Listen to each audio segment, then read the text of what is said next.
Hi friends, எல்லாத்துக்கும் வணக்கம். நம்ம எல்லோரும் பிஓ எக்ஸாமுக்காக ப்ரிப்பேர் பண்ணிகிட்ருக்கோம். இன்றைக்கி நம்ம தமிழில் ஆழ்வார்கள் பற்றி நம்ம பார்ப்போம். சரியா? ஆழ்வார்கள் அவங்க எழுதின நூல்கள் பற்றி நேற்று பார்த்தோம். இன்றைக்கி ஆழ்வார்கள் பற்றி ஒரு சின்ன இன்ட்ரொடக்ஷன் பார்ப்போம். ஃபஸ்ட் ஆழ்வார்கள் மொத்தம் 12 பேர் அப்படின்னு நம்மளுக்கு எல்லாத்துக்கும் தெரியும்.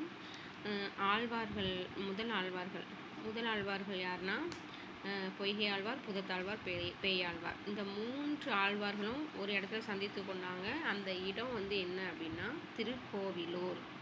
அப்புறம் பெரும் தமிழன் அப்படின்னு சொல்லி ஒரு ஆழ்வார், அவர் அவரே சொல்லுவார். அவர் யாருன்னா பூதத்தாழ்வார்.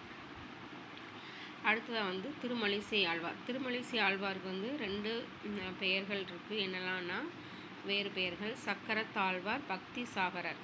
அவர் 4ஆம் திருவந்தாதியை பாடியிருப்பார். முதல் 3 ஆழ்வார்கள் முதல் திருவந்தாதி, 2ஆம் திருவந்தாதி, 3ஆம் திருவந்தாதி அப்படின்னு சொல்லி பாடியிருப்பாங்க. அது போக 4ஆம் திருவந்தாதி யார் பாடியிருப்பாருன்னா திருமழிசை ஆழ்வார். அது கூட திருச்சந்த விருத்தம் அப்படிங்கிற ஒரு நூலையும் எழுதியிருப்பார்.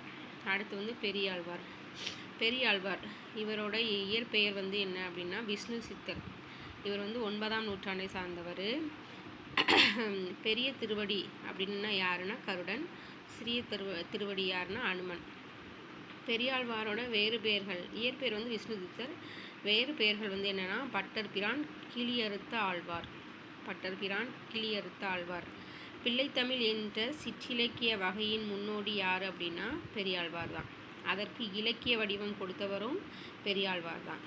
அடுத்து பெரியாழ்வார் யார், அதாவது திருமால் பல்வேறு வடிவங்களை காட்சி தந்திருப்பார். அதில் பெரியாழ்வார் கண்ணனை குழந்தையாக பாவித்து பக்தி பாடல்கள் பாடியிருப்பார். அதுபோல் குலசேகர ஆழ்வார்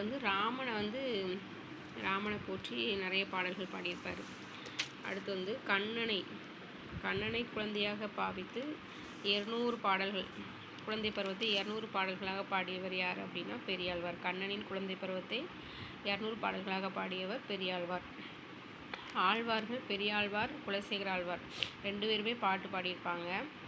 அதில் பெரியாழ்வார் கண்ணனை குழந்தையாக பாவித்து பாடியிருப்பார்.